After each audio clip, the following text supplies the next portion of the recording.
As predicted, we had rain overnight. Thunder, lightning, the roads turned into rivers.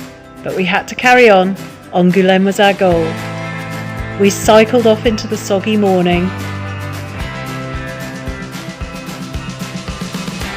along dripping wet roads.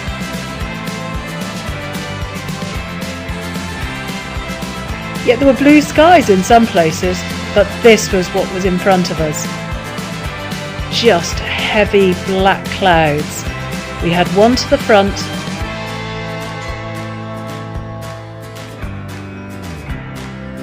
and one to the back. But we kept pedalling and smiling. Only 28 kilometres today.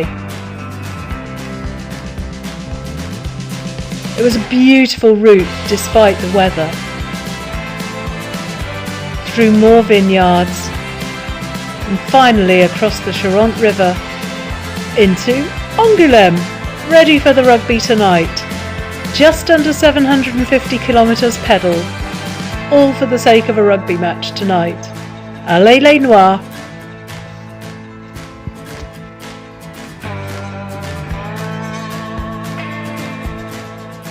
And in the great scale of things, this is how far we've come so far. We just have to get back to Aix for rugby next week.